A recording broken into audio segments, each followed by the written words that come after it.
Dans le passage que nous allons voir de l'évangile de Jean ce matin, Jésus annonce son départ. Le passage de Jean 15 se situe un peu avant sa mort, mais Jésus prépare déjà ses disciples en leur disant « Je ne vous laisserai pas seuls. C'est le Saint-Esprit qui viendra vous consoler et c'est le Saint-Esprit qui vous parlera de moi. » Alors Jésus annonce à ses amis sa mort prochaine, son départ auprès de Dieu. Des paroles qui provoquent l'incompréhension. Les disciples ne comprennent pas. Et voilà ce que Jésus leur dit. Il leur dit, quand sera venu le Consolateur,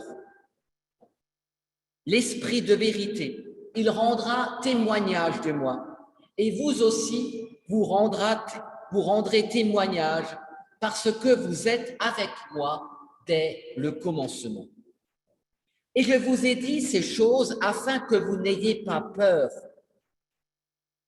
Je vous dis ces choses afin que, quand l'heure sera venue, vous vous rappelleriez ce que je vous ai dit, que je suis avec vous dès le commencement. Effectivement, l'avenir des disciples est en difficulté. Jésus leur annonce leur départ. Il dit aux disciples que vous aurez des persécutions. Ça ne sera pas facile pour vous. Vous serez peut-être détestés, vous serez chassés. Vous serez, à cause de votre foi, vous serez mis en danger. Mais pourtant, Jésus sait de quoi il parle. Les disciples ne comprennent pas encore. Mais nous connaissons la suite des événements. Nous savons, nous, que Jésus, oui, a été rejeté, a été trahi, abandonné. Nous savons que Jésus a souffert, il est mort sur une croix. Mais nous savons aussi qu'il est ressuscité. Et nous savons que depuis son ascension, il a dit à ses disciples, « Je serai avec vous tous les jours jusqu'à la fin des temps. » C'est vrai qu'à l'époque de Jésus, on pense souvent que les disciples avaient un avantage sur nous. Ils ont pu connaître Jésus personnellement. Ils ont pu lui parler, ils ont pu le toucher, le suivre. Nous ne pouvons pas dire pour nous rassurer ou pour le montrer aux autres, il est là, écoutons-le. Pour nous, c'est un peu difficile. Nous ne pouvons pas dire cela. Mais pourtant, la promesse de Jésus compte autant pour les disciples que pour nous. Quand il leur annonce son départ, il se penche sur eux, mais aussi pour nous, comme pour nous dire « Je suis avec vous, n'ayez pas peur ». Rappelez-vous, au moment précisément où il quitte ses amis, il dit bien qu'il ne les quitte pas vraiment. C'est le passage qu'on a entendu le jour de l'ascension. Il part, mais pourtant, il reste avec eux. Je suis avec vous tous les jours. Il est avec eux sous une autre forme. Cette autre forme, nous allons la découvrir, la connaître dimanche, le jour de Pentecôte, la venue du Saint-Esprit. Ainsi, dans le cycle de l'Église, dans le temps de l'Église, il y a vraiment un mouvement, on peut dire. Et c'est vrai, Noël, Jésus, Dieu se fait homme, il vient parmi nous, vivre parmi nous. Il est sur la terre, il vit avec ses disciples. Après, il y a Pâques. Il quitte ses disciples, il meurt, mais pourtant, il ressuscite. Pendant ces 10 jours, entre Pâques et Ascension, 40 jours, il est avec eux, il mange avec eux, il leur parle. Après, il leur dit qu'il va rejoindre le Père. C'est l'Ascension. Et c'est là qu'il leur fait cette promesse, je ne vous laisserai pas seuls. Il leur annonce la présence du Saint-Esprit.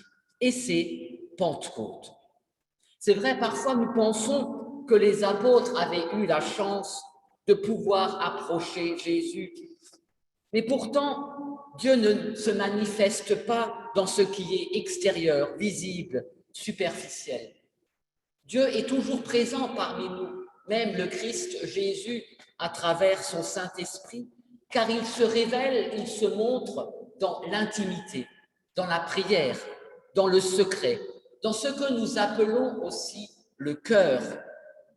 Rappelons-nous cette belle phrase de Saint-Exupéry, hein, Le Petit Prince, cette phrase que l'on connaît beaucoup quand le renard dit au Petit Prince « On ne voit bien qu'avec le cœur, on ne voit bien qu'avec le cœur, l'essentiel est invisible pour les yeux. » Nous sommes dans le domaine de l'essentiel. C'est vrai, nous savons ça, effectivement, quand nous remplissions les déclarations, l'essentiel. Qu'est-ce qui est essentiel dans ma vie? Qu'est-ce qui compte vraiment? L'essentiel, dans cette phrase, c'est vrai, c'est très profond. L'essentiel est invisible pour les yeux. L'essentiel, je ne le vois pas. L'essentiel, c'est pas dans les supermarchés. L'essentiel, c'est pas dans le domaine du matériel.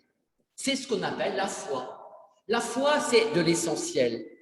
La foi qui se manifeste à nous à travers Jésus, qui est vivant à travers le don du Saint-Esprit. Et c'est cette promesse que Jésus nous fait aujourd'hui. Quand sera venu le Consolateur, il rendra témoignage de moi. Alors Jésus, lui, annonce déjà Pentecôte. Jésus annonce que l'Esprit Saint viendra. Jésus les quitte, mais il ne les abandonne pas. Ils seront éclairés, fortifiés par le Saint-Esprit. Avec la venue du Saint-Esprit, c'est le cœur même des disciples qui se laissent envahir par l'amour de Dieu. Et nous aussi, nous avons reçu cette promesse.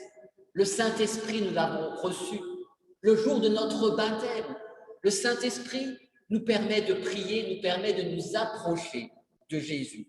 Le Saint-Esprit veut libérer nos cœurs de toute peur.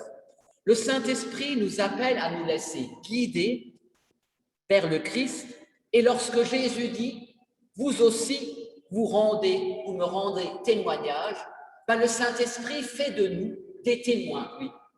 Le Saint-Esprit nous permet de parler de Jésus, nous permet de nous engager personnellement dans cette relation vivante avec Jésus. Même si je connais toute l'histoire de Jésus, même si j'ai lu tous les livres qui parlent de lui, il ne se produira rien si mon cœur n'est pas disposé à l'accueillir, si mon cœur n'est pas prêt à s'engager dans une relation vivante. Et qui peut disposer mon cœur à rencontrer le Christ? C'est l'œuvre du Saint-Esprit.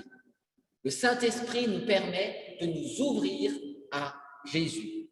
Et c'est lui, l'Esprit Saint, qui dépose en moi l'amour de Dieu. C'est l'Esprit Saint qui fait grandir en moi cette relation d'amour avec Jésus. Aussi, le premier sens de l'Église, c'est ce que nous verrons dimanche. La Pentecôte, on dit souvent, la Pentecôte, c'est la naissance de l'Église. Les disciples reçoivent le Saint-Esprit le jour de la Pentecôte et ils se mettent à parler, à proclamer à tout le monde de l'amour de Dieu. C'est ainsi que l'Église, peut-on dire, que l'Église est née. Et il y a effectivement manifestation du Saint-Esprit là où je suis consolé, là où je suis remis debout, là où je suis remis en route. Et l'Esprit Saint, vous savez, l'Esprit Saint qui est invisible, ce n'est pas un phénomène surnaturel, ce n'est pas de la voyance, ce ne sont pas des manifestations toujours spectaculaires. La présence de l'Esprit Saint s'exprime en termes de lien, de communication, de réel. Le Saint-Esprit, oui, me met en relation avec Jésus. Rien de plus simple que cela. Or, dans notre vie, vous savez, dans notre vie, nous sommes tous en recherche de liens, de relations. Nous ne pouvons pas vivre seuls. Chacun d'entre nous cherche une relation, entrer en contact avec l'autre, cherche une présence constructive, une présence qui soutient sa vie. Nous avons nos amis, nous avons notre conjoint, mais nous avons aussi le Saint-Esprit, c'est lui qui me met en relation avec cette autre dimension invisible, qui me met en relation avec Dieu, qui est dans ma vie. Ainsi, Le Saint-Esprit est celui qui me donne un élan nouveau et peut faire de nous des témoins capables, oui, des témoins capables de redresser, d'encourager, de réconforter, de consoler et de libérer.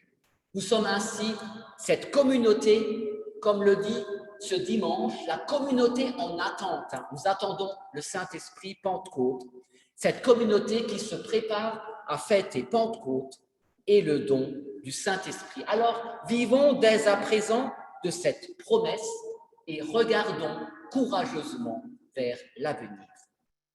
Amen.